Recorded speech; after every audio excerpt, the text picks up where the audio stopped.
Alors le conseil que je donnerais à Laurence et à tous ceux qui nous écoutent, c'est de justement regarder avec les autorités. Les autorités font un travail remarquable, elles sont en train de mettre en place des plans, des points de rassemblement de victimes, avec des personnes qui n'auraient pas d'abri ou ne pas de capacité d'être logées. Donc il y a plein de mesures qui sont en train d'être prises par la préfecture. Le COD est activé, le centre opérationnel départemental, et donc tout ça est en cours de réalisation. Évidemment que dans les premières heures et dans les premières minutes d'un tel sinistre, tout n'est pas mis en place et tout n'est pas facile à être intégré par la population.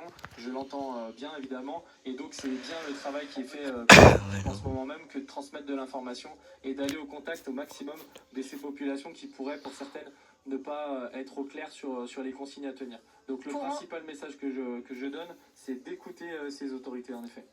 Pour en revenir à l'incendie lui-même, colonel Joissard, le sous-préfet nous disait tout à l'heure, les bords latéraux ont été traités. Ça veut dire quoi ça exactement? Ça ne veut pas dire fixé.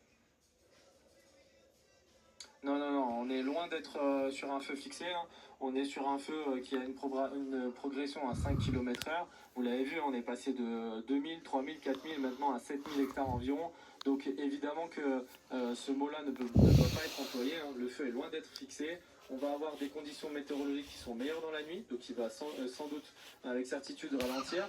Mais on va aussi avoir ces difficultés dont je vous parlais de progression des opérations. Et c'est pour ça que le travail qui a été mené par le centre opérationnel ici à Paris, mais aussi du centre de coordination depuis Nîmes, la base de sécurité civile, a été de prendre la décision que dès demain matin, au lever du soleil, à 7h du matin, les moyens aériens reprendront le travail et pourront appuyer ces équipes au sol.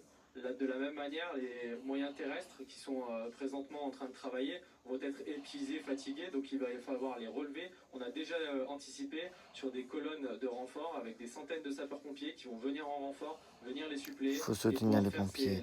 Et n'hésitez pas à vous abonner. Abonnez-vous à cette chaîne de Feu de Forêt. Abonnez-vous et n'hésitez pas à parler dans les commentaires. Là, on en est loin ce soir. Je voudrais bien savoir votre avis. Ce verbiage. Colonel, vous nous disiez tout à l'heure que de plus en plus d'hectares avaient été parcourus, puisqu'on est passé de 5000 hectares à 7000 hectares. C'est ce que vous nous disiez il y a quelques minutes sur BFM TV. Oui. Qu'en est-il du bilan humain? Nous en étions à 2 blessés, dont un grave tout à l'heure. Est-ce que ça a changé? Non, nous avons le même bilan actuellement que celui transmis par la préfecture, à savoir un blessé léger et malheureusement un blessé grave. Comme je vous l'ai dit, on est sur une opération de très grande envergure avec une forte intensité.